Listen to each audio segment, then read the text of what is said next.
So I've watched that podcast maybe like 3 days ago, I think, and then I've sent that to you.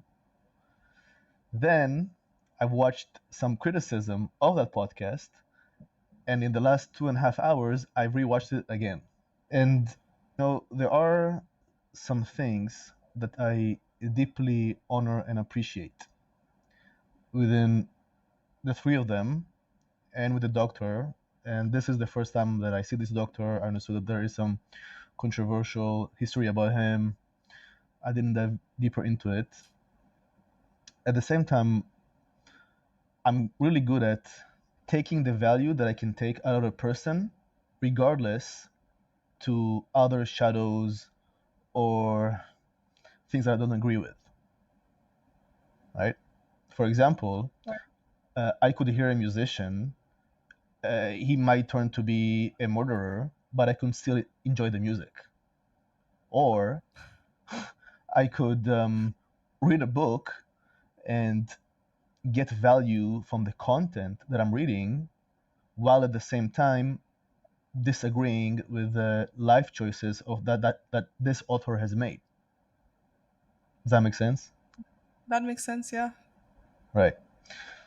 So things that I deeply appreciate, as it seems with all three of them and four of them, is they uphold the value of truth, which means they are being honest with one another and transparent, meaning there are no hidden actions or dynamics. They are being in your face as is. So this is one thing. Another thing that I see is that they're being very vulnerable. They are spilling their hearts out and their guts out in the public. Third thing that I see is the type of dynamic that they bring to the table, that structure of relationship, is controversial. It it is not the mainstream and how some people perceive as the moral high ground for a relationship that should be monogamous, traditional, husband, wife, and so on. For some people, I believe it would be the healthiest thing for them to practice and to be in. At the same time, I'm always open to other possibilities. I really love the way that they communicate and give the time for each person to speak out. It didn't feel to me that there is any competition between them or trying to get on top of one another. It seemed to be very harmonious and collaborative between all of them. So this is so far. So I'm very curious, Rachel, what did you appreciate in what you've seen there? Yeah, I appreciated also the openness and honesty, and I appreciated how vulnerable the woman got, and the bravery to just do this and just um, be different and show it and not be ashamed of it and just bring it forward, you know? I'm curious because the other day I did this with Jonathan, Mm, and Jonathan and I, we are like radical monogamists, like for real, not how they say it. hmm We're really serial monogamists, and I'm curious if you can share what is your approach. Relationships? Yes. There are different structures or models for relationships. I don't believe that there is this morally righteous way to have a relationship. I can see how, for some people in their current stage of life, monogamy, which means to me sexual exclusivity, and also to a degree emotional exclusivity, right? For some people, I do believe that this would be in their best interest at this moment of time or in the future, and they can come in and out of that structure, right? Yeah. I see that within monogamy there are the pros and cons. Also, when it comes to other type of relationships, for example, polyamory or open relationships, or there are all kinds of terminologies that I just came to my conscious awareness for, like polycule and all kind of things that I didn't know about, right? At the same time, I do believe that for some people, for example, experiencing openness could be also in their best interest. And again, it can come from, it has pros and cons, and it can be healthy and it can be traumatizing. So, for example, for a woman that has been controlled by religion or society or an abusive partner, for example, maybe for that specific woman to experience the freedom while the sexual freedom while it is being safe emotionally with her partner could be very healing. For other women, um, they have a very strong desire to be the chosen one and to be um, how do you say it? Yeah, to be chosen, right? In and they will need sexual exclusivity because they need the safety within those boundaries. So I do believe there are different types of structures for relationships. I don't see that there is a right or wrong or a moral or immoral way as long as things are consensual, are in truth, transparent, and accommodating the best interest of the people involved in the relationship. Yeah, I agree, and I also think that the same woman you mentioned, that maybe she was under a religion and abusive relationship, that same woman can also be traumatized by that freedom. So it's about more of what the person, who the person is, and their capacity, than those specific woundings, right? Hmm. Specifically there with being in abusive relationship, being traumatized, being controlled, and then all of a sudden she can fall in love with someone that will kind of manipulate her into having, like, opening up the relationship and having multiple partners, and she can just still be an unhealed version looking for love, thinking this is right because the person is subtle, controlling her and manipulating her. Hmm. So I think it's dangerous. And of course, people can show up in many ways. Like, it can also be very safe and very loving, but it can also have a shadow side. Exactly. Yeah. So I'm curious, what do you see with Aubrey and his woman dynamic? What do you think about that specific dynamic? The second time that I watched it, so the first time I watched it, some of it I saw so visual, some I didn't. This time, I paid full attention to the body language, to the microfacial expressions, how they look at one another. And from what I can see, at least they are being truthful and honest with one another. This shows to me a sign of health. When Vailana or Vi, when she was crying, I didn't see it as she's abandoning herself in order to maintain a connection with Aubrey. What I saw is her being aware of her woundings, bringing it to the table, and both of them, with the help of that doctor or other people, and what's that other girl name, Alana, Elana, yeah, I think so. and also with the help of her. So I saw her talking consciously about her traumas and her wounds, and them working with each other to help heal those wounds. Yeah, some can even look at it as if she's aware of her wounding and she's aware of Aubrey's wounding, let's say it like that, or just all of his parts, the parts that want and need more intimacy with other women Hmm. and more touch, and then from that place she's fully choosing him. That can also be the case. I read some of the content that you've sent me, that she's basically saying, why do you guys, like anyone that's commenting this, why are you stripping me from my power? Like, I am a grown up woman. I know what I'm doing. I am fully aware. And I'm actually choosing to be here willingly. I know I can find a better situation. I know I can go out there and find a monogamous relationship, but I choose to be here and I choose to be with him and with her. Yeah, So there's beauty in that too. exactly. And what I see, people are infantilizing her and projecting on her. And me and you know from personal experience how it is for you to be projected on and being infantilized, and for people to perceive that they need to protect you, right?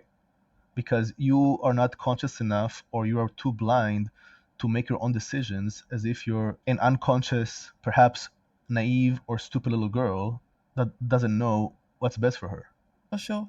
But I can't ignore the, let's call it the elephant in the room, right? Like I, for me, it rubbed me the wrong way that he was talking about God. Like God told me to do this, to do that, and I need to impregnate these two women, and the entire thing. Like God told me to download Raya in that exact same moment.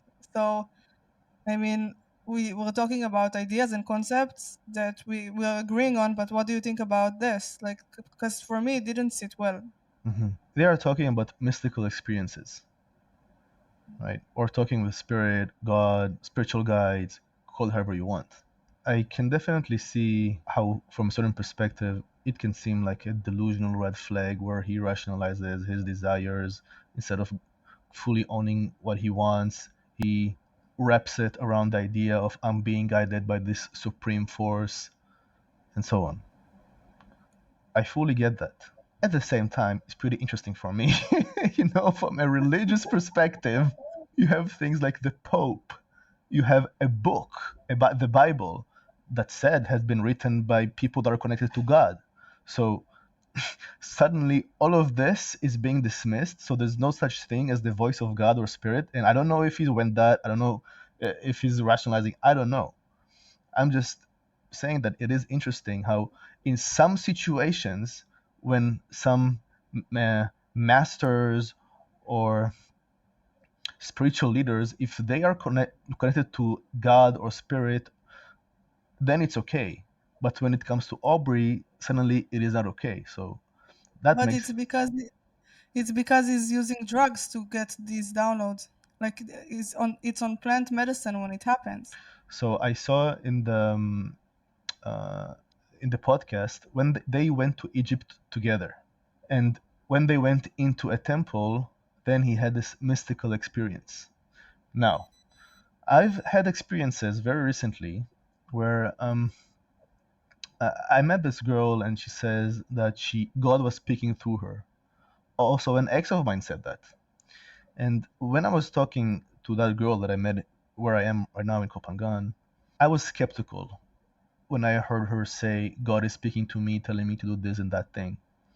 The deeper I dove into it, what I saw is that there was a part in her that had a certain agenda that um, took on the voice of God in order to propel its agenda, while other parts in her perceive it as God was talking to me. Right? So I have seen it, and it can be dangerous and delusional.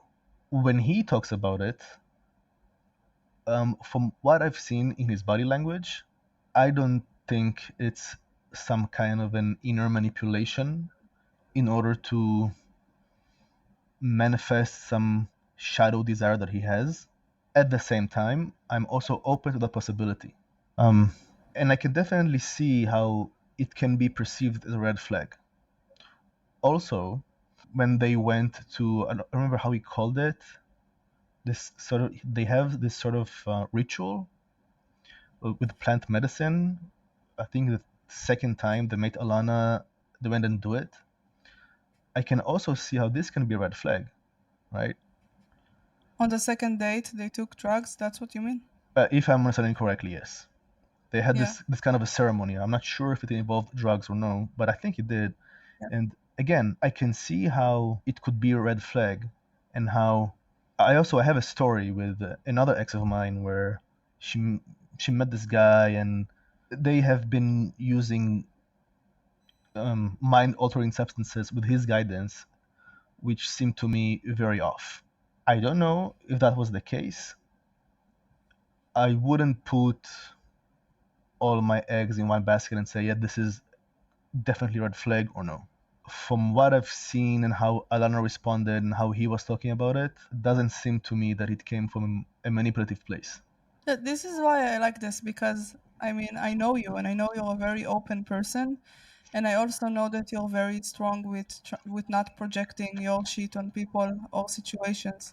So I think it's very interesting to hear you talking about the situation openly. Like you're not dissing it, but you're also conscious and aware of, yeah, there might be shadow here, but you don't know, like, right? None of us really know. We just know a 2-hour video we saw about 3 people in love.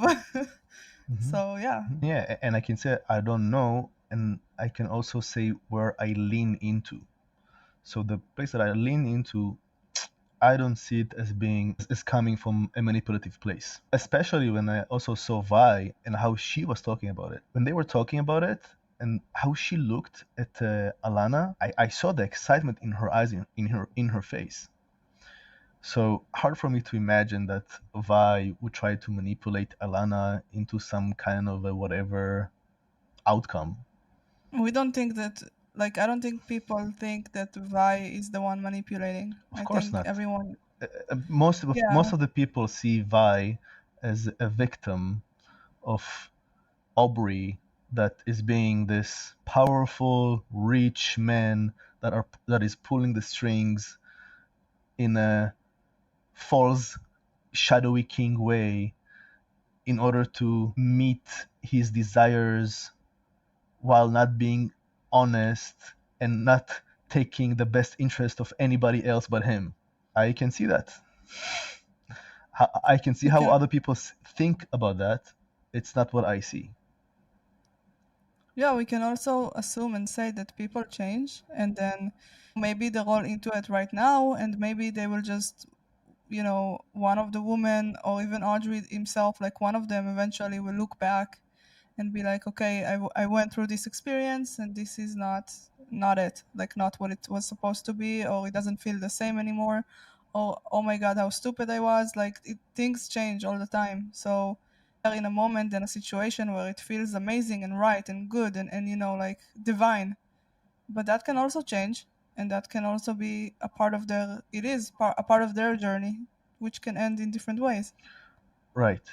And if their throuple will end, or one part of their dynamic um, will get out of the relationship, immediately what other people will say, oh, we knew it wasn't healthy for anyone, of course now they break up, and they will assign a meaning to the breakup that it wasn't healthy.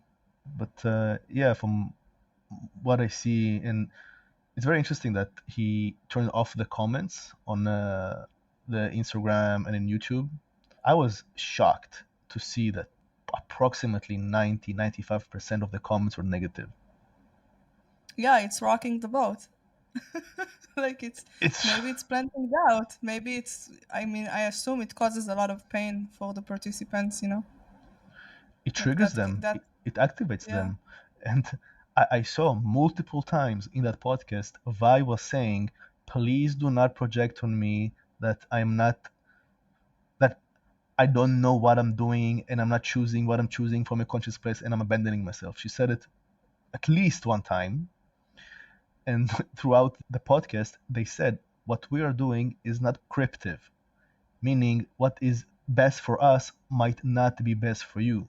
And if you want monogamy, you can enjoy being in your monogamy. For some, it is the healthiest thing to do. And I've seen the comments where people say that they're using spiritual bypass to normalize their sexual whims, especially Aubrey. It's only about him because he's the man, right? But Hmm. yeah, it is sad for me to see it.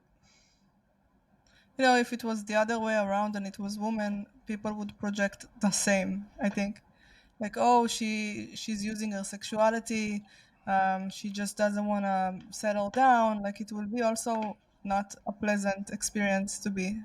Yeah. But all in all, I think that I felt more of bypassing from their teacher. I felt like he was trying to put a label on it. He was calling it radical monogamy. He was calling it like this evolved sacred union, which I also didn't like. That's not what I think radical monogamy is.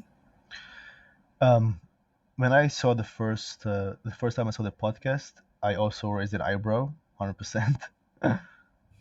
Also, when I posted the story about it, I said radical monogamy. I don't think I would call it radical monogamy or expanded monogamy. But then, What would you call it? to me, it seems polyamory. This is what it seems to me at the same time. So I started to watch more of Mark Guffney content, and I've come to realize that they have a language for their form of intimacy, kind of like a slang, let's say. For example, there is this word eros. So when you hear eros, what does that mean to you? I don't know. I didn't know either. So then when I saw some of his content, let me see if I can bring it up. Eros would be something like the animating aliveness force that is seeking eternal connection and wholeness, right? So, and they also have a concept, erotic mystics, right?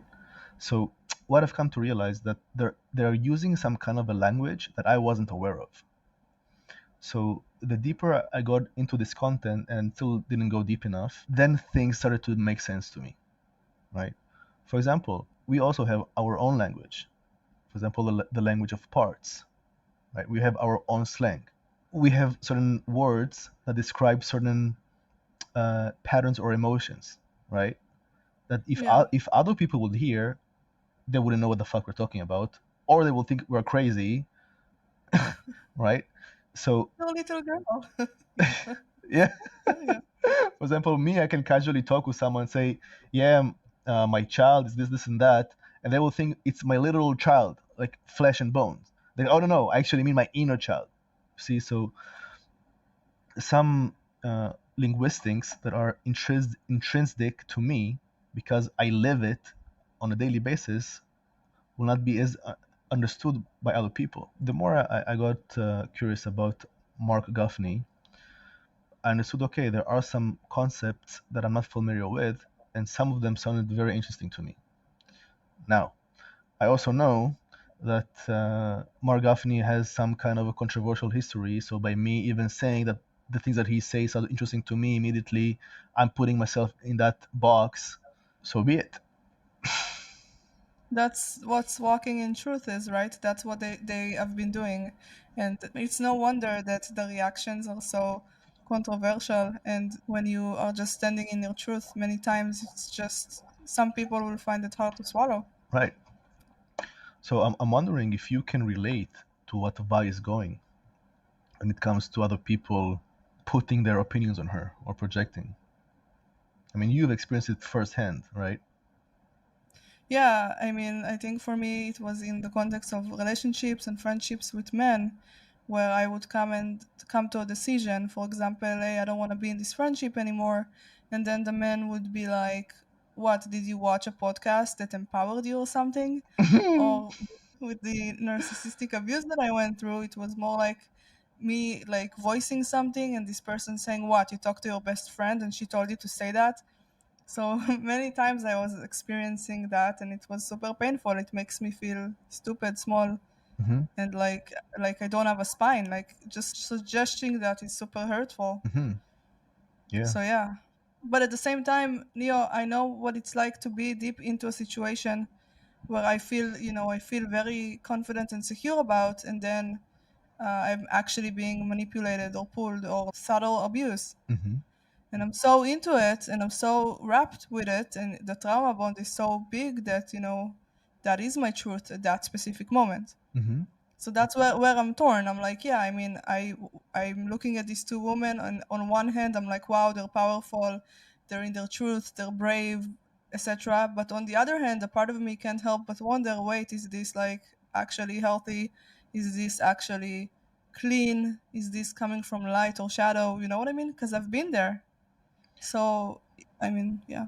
Yeah. So, how do you know if you are in the light or shadow?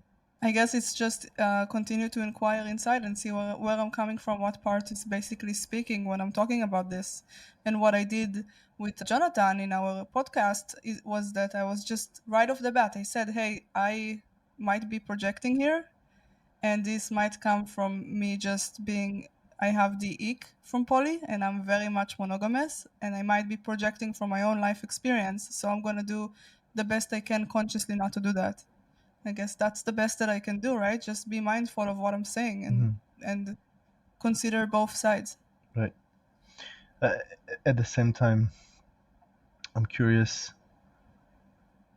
when people share their opinions of what they perceive is in your best interest, right? Or not in your best interest. How do you know within yourself that you are in truth or in distortion?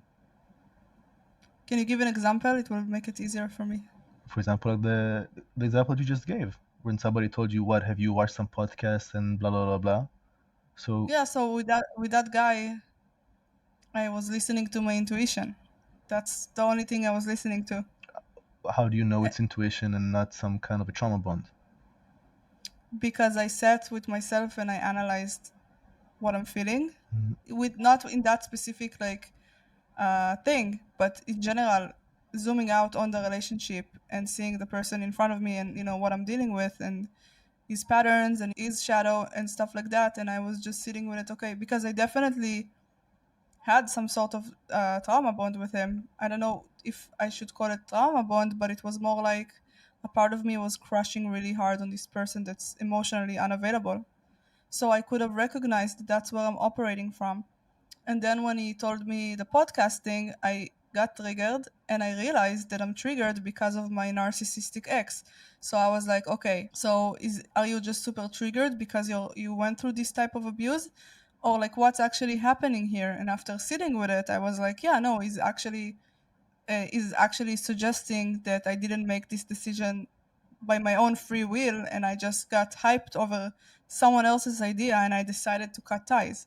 And I approached the conversation very compassionately, not from the trigger, and I was able to explain myself, go into detail, like really and you saw the conversation, you can say what you think, but that's what it felt. It felt like I'm aware of the trigger and then I'm not responding from that trigger. Right, good. So when you look at that and then you look at Vi, what do you see? I can talk for a system, I can talk for mine, and Of course. and maybe she's not seeing. Maybe there's something she's not seeing. Yeah, it's a universal truth. There's always the possibility that there is something we're not seeing, right? But what do you feel when you look at her? Do you think she's coming from truth or some kind of distortion and denial and self-abandonment? I think she's coming from truth, but she's truthfully choosing to kind of be in a situation where maybe it's not the ideal situation because she loves Audrey very much. So I think she's just fully aware of what she's doing. And even if that choice would be to be with someone she deeply loves, but having to share him and growing and healing and loving the situation, like growing to love the situation and growing to be okay with that.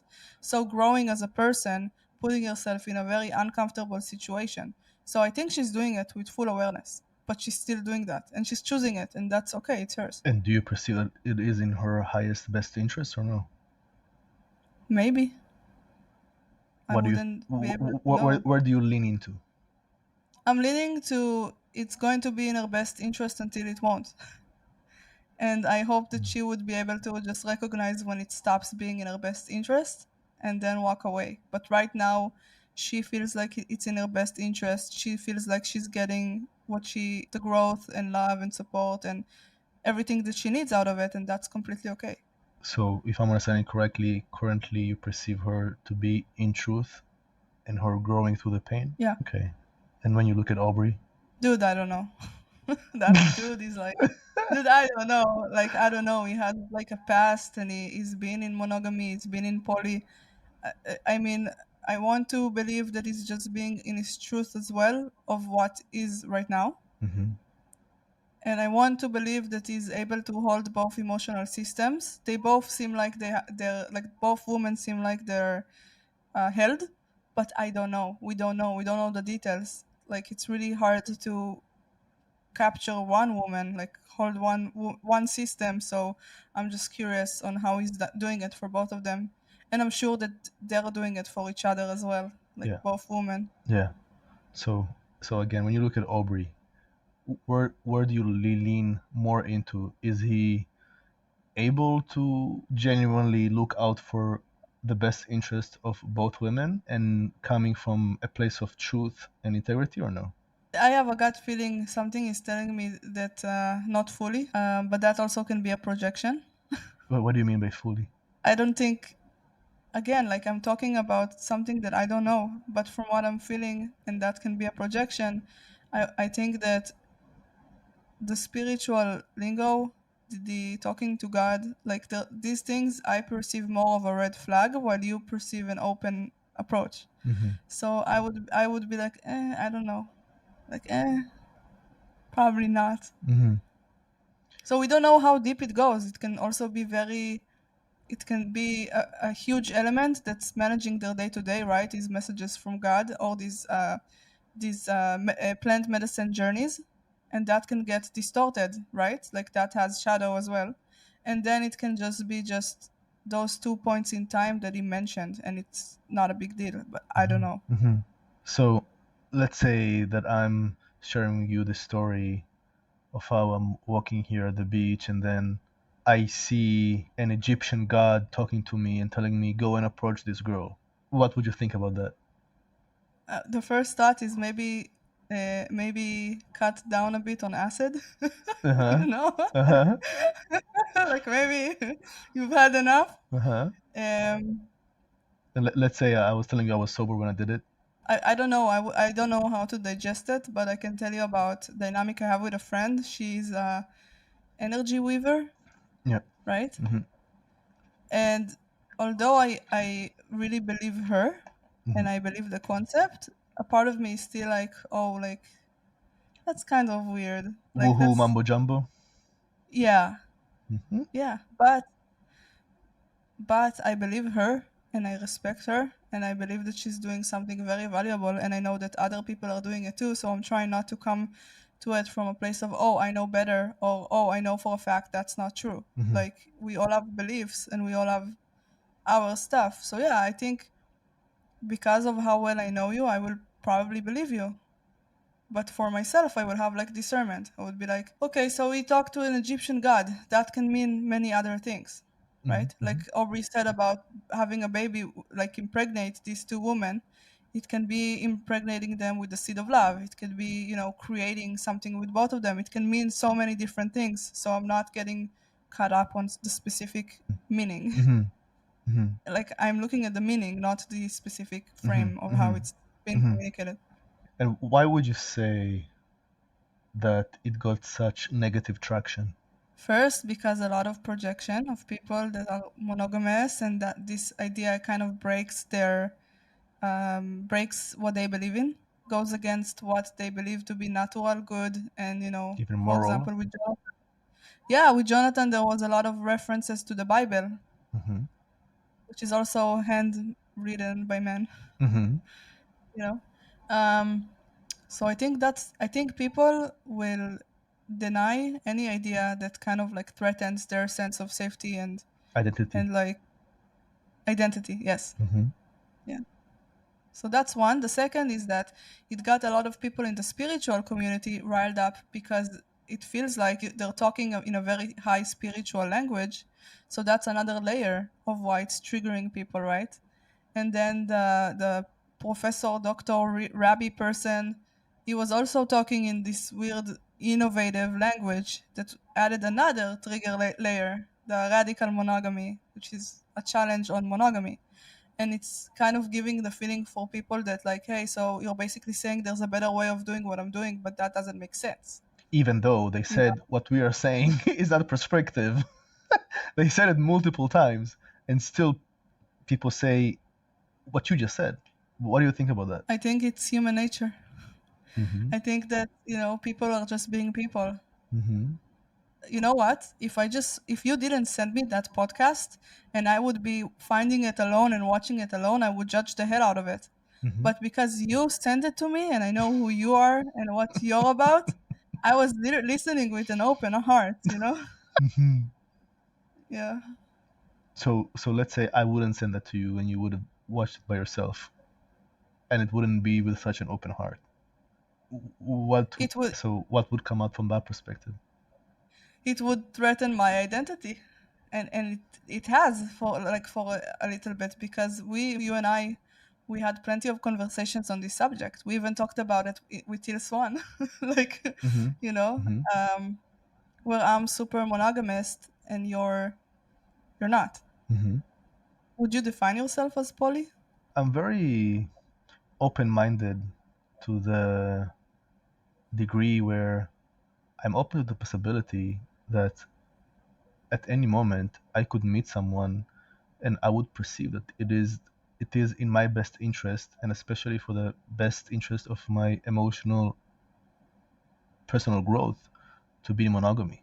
That could happen any day, and it could happen for a month and then I would want to change it. So I'm not labeling myself as this or that. What I'm trying to do is be as honest as I can, transparent, and with integrity while following my values and accommodating the best interest of the person in front of me. So as long as those principles are on the table, I'm not putting myself in a certain box. What I do know is, from understanding the definition of eros, I have a very, very, very strong levels of that. Um, and this is manifested in my lifestyle, right? When I'm every day almost being animated by this force to connect with people, especially women. So I definitely have that. For example, talking about my relationship with you or with women that I met here, how would you label our relationship? What label would you put on it? Family. And also exes, and also friends, and also best friends. You see, I don't know how to label it.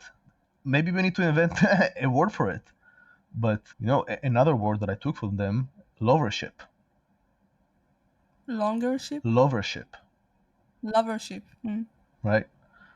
So here on the island, I met a few girls where there is the word situationship that I heard about it about a year ago, and for me it has this kind of a negative connotation. So lovership would be the healthy side of it. So basically, there are a bunch of different ways you can love someone. Yes. And there's also a bunch of different ways you can choose someone. Yeah. Yeah. So if you would have watched the podcast from without me sharing that with you, in what way would you look at it? You said that it would threaten your identity. In what way? Because conversations with you about the subject also threatened my identity, and it raised parts thinking, maybe I'm looking at this wrong. Maybe, maybe it's something that I can do. And then like some parts are like, you don't need to do that. You can be happy, level one. And I've said in the other podcast response with Jonathan that I see what type of healing it can bring for jealousy, for, all of that. And I'm aware that I'm operating from wanting to be chosen. So what happens after I'm chosen? What Mm-hmm. opens up, Mm-hmm. you know? Mm-hmm. And then if there are different ways of being chosen, how would that be like? So you always helped me kind of be more open about it, but it always felt to me that doing something like that would be out of character and would be abandoning the parts of me that need to be chosen and want the exclusivity of one partner. At the same time, I also mentioned it. I know men that were in love with two women at once. So I know that to be possible because we're all Mm-hmm. different. So, for example, one of my former friends was in love with me and his girlfriend. Mm-hmm. So I can see how that can happen because each one of us brought different values, Mm-hmm. right? Mm-hmm. So, yeah, a lot is possible, but a lot is outside of my personal comfort zone. Mm-hmm. And I'm aware that I have a choice. I can do a lot of healing on myself and with a partner in the container of monogamy. And I don't know what's possible after that. Right. So there is another word that I learned from diving into that subject. Compersion would be enjoying the joy of the other. And for me, this seems like an ideal that I want to reach. For example, my levels of jealousy are very, very high. At the same time, I know that my jealousy is coming from a wound. It comes from a sense of worthlessness, from abandonment anxiety, a sense of competition that I will be replaced in whatever way. At the same time, I would rather be in a place where, let's say, I have deep love and care for my partner. If she meets a guy and he could bring value into her life, make her feel more alive, and bring her pleasure and joy, ideally, I would want to be in a place where if she receives that value and she enjoys it, I want to enjoy her joy, right? And then this masculine perspective comes in when they talk about no, you should be territorial. I understand that. At the same time, I do believe they are in denial to a sense of jealousy and worthlessness within them when they say you should be territorial, because I know that I will not be able to meet all the needs of a partner of mine. So if she can meet her needs with some other dude while respecting the boundaries within our relationship, ideally, I would want to be in a place where if that is good for her, it is good for me. Instead of experiencing jealousy, being envy, getting triggered as fuck, I would rather be in that place. And it saddens me where for some people it is so out of their reality because of quote unquote gender roles. I can totally get that. For me, there's something I like about someone being territorial, and it also comes from my wounding, right? That makes me feel chosen. So, Exactly. but I think that ideally, what you're describing is something that is ideal, but even you didn't accomplish it yet. You also have high levels of jealousy, and then I'm saying, okay, so this is very reflective because many people that are having multiple partners, there's no way they master that, right? Like, there's no way they fully mastered it and stepped into compersion. Right. And it is a growing edge, and some people, again, are using the shadow of openness and polyamory, and they're kind of doing a workaround around it or trying to manage it in some way instead of going to the root of it and where it's coming from. Anyway, if we go back to the podcast, if you could ask Vi a question, what would you ask her? What is it about this man and about the connection that makes you want to be a part of this? What makes him worth it? Like, what are you feeling? What are you getting from him? What are you getting out of this? Why are you choosing this? And what would you ask Aubrey? Be honest, as is. Yeah. I had a part that was like, why can't you keep it in your pants? Again?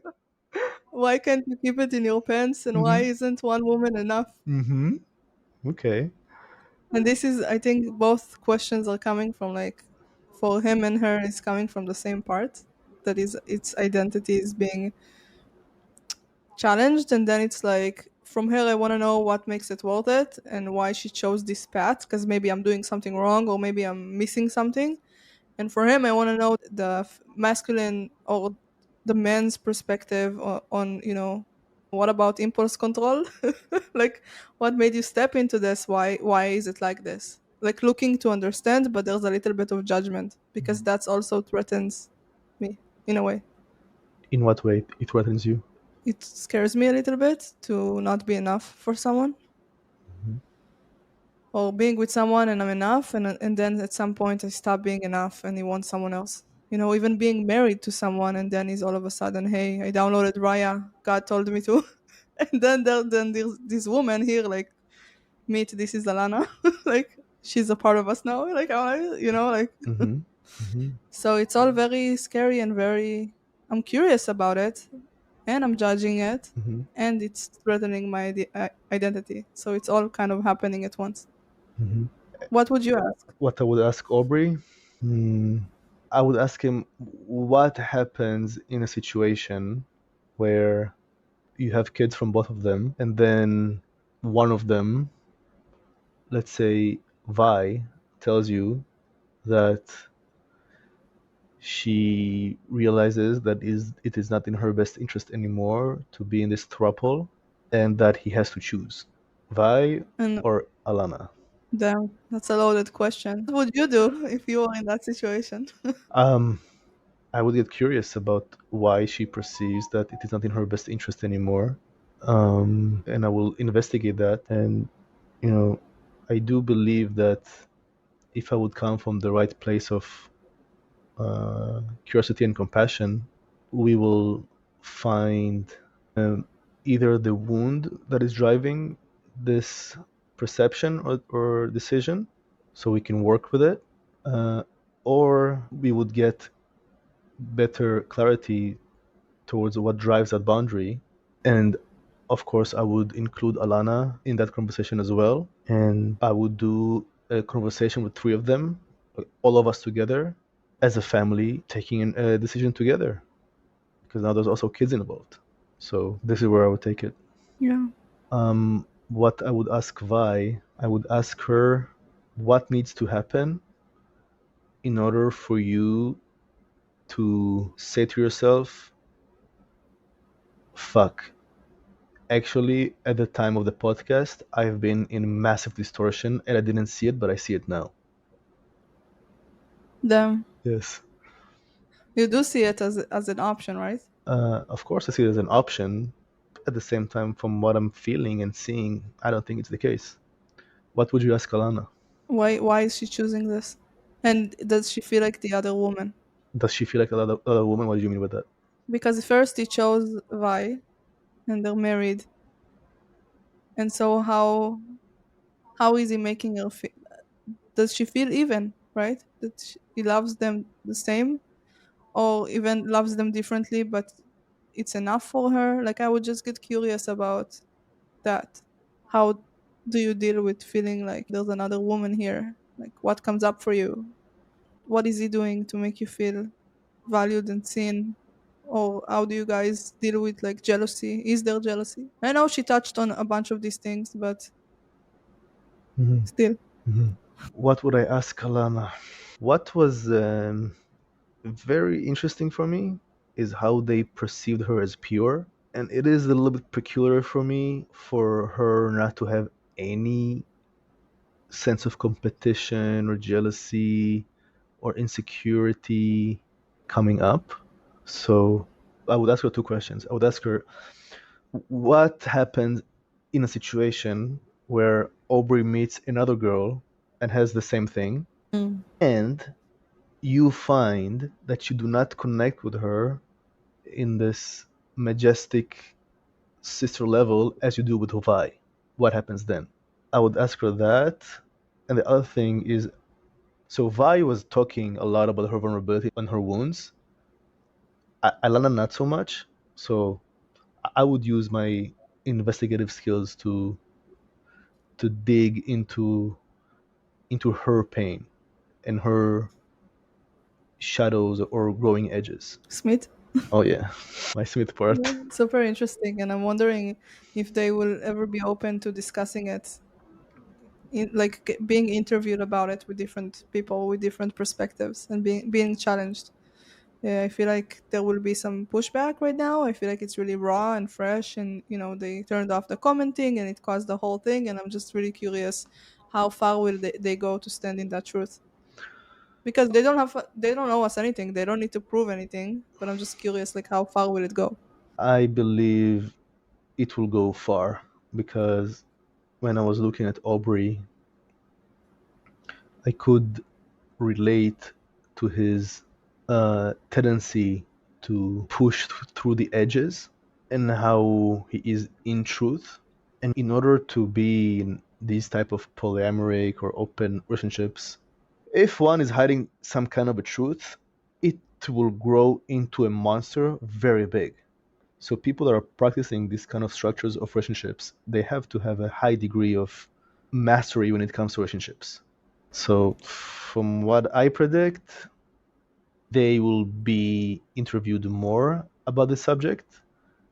At the same time, I think it will take them some time to reflect at all the slings and hours that are coming at them. That seemed so fucking much. And I do believe that they will come stronger from that and they will expand on this journey. That's what I believe will happen. Does one master relationship? By mastering inner relationships within within the inner family or parts while prioritizing truth and integrity. Do you ever see yourself being in a situation like that, sharing truth like this? Of course, I already did it. Yeah, I already did it with my previous ex when we did the live after we had our first threesome. How would you like to kind of end it? By sending appreciation and gratitude for them sharing their journey in this raw, vulnerable way. And I can see how it would inspire other people to do the same. How about you? Yeah, this is kind of going to the people that watched it, and I think that me coming from being super monogamous, but also super aware of my wounding around it and why I perceive things and I project things the way I do.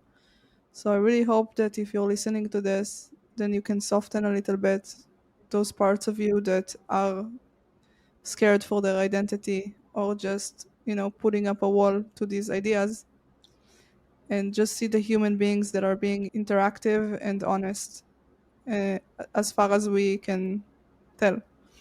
So you can hold both. You can be in your opinion and your truth of like saying, I'm monogamous and this is spiritual crap, but at the same time also witness the human beings at play and without the judgment, or just discerning that there is judgment, and that then there's also what else is there for me, what else is present here.